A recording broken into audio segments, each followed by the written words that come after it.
Hey guys, this week we're working on the Westfalia. The Westfalia needs a new set of brakes and we're ready to refurbish them. Now without using a sledgehammer to remove the drum, you need to take the two screws out first. Once you get the two screws out, you can find this mess of springs and old shoes underneath. Typically you could use the adjusters to release the spring on the shoes, but in our case here the adjustment is seized, so I just have to do everything possible to try and get these brakes removed, and then we can start rebuilding from there.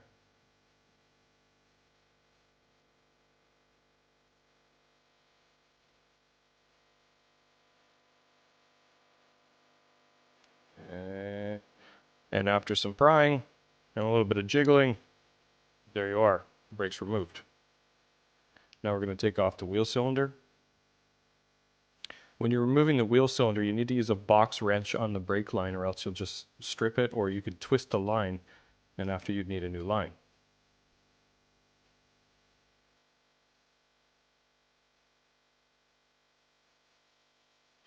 Now under here you can see the rusted brake adjustment. In this scenario, what I'm going to do is I'm going to remove the brake adjustment, bring it over to the bench, use a torch, and unseize them.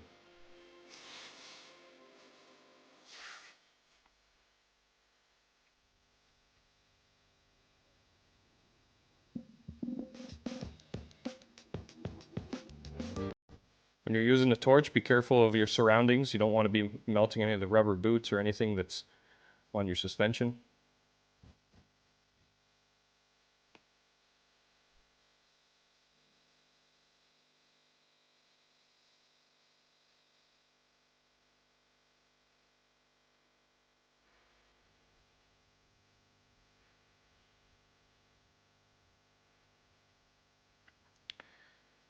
Here you can see I'm actually reinstalling the adjustment.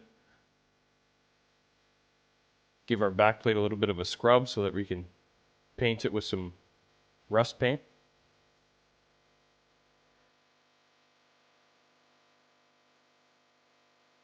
While we're waiting for our paint to dry, we should remove this e-brake cable and reinstall. The e-brake cable runs along the side of the frame. It's actually built into the frame. Thankfully mine wasn't rotted off.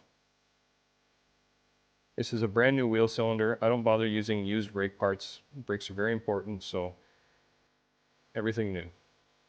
Even the springs are brand new.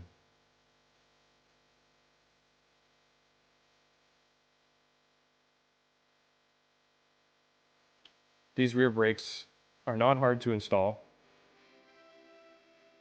They're not hard to adjust either, but I do suggest if you've never done them that you bring them to a certified mechanic to at least adjust them.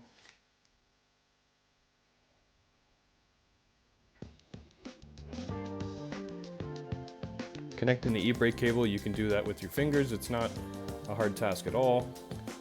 And clipping that last spring on, use a pair of pliers, done.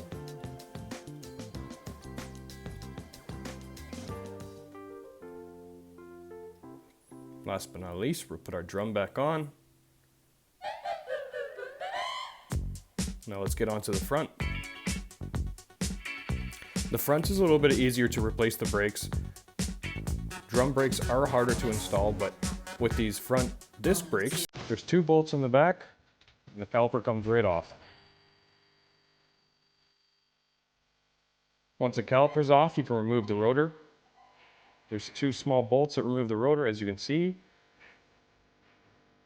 Putting the nuts back on so that when I paint, I don't get too much paint on the threads. And there you have the painted backplate. My backplates are in great shape, but you can actually buy new backplates. Most of the parts are readily accessible on this bus. I like to buy OEM parts, but for all those aftermarket manufacturers, we love them too.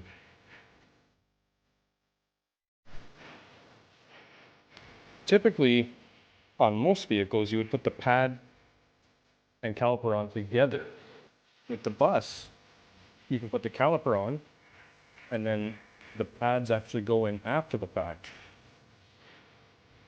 the vibration plates there. Pads are shoved in, and then these two little bars with that clip, they just hold the pads in. Very simple.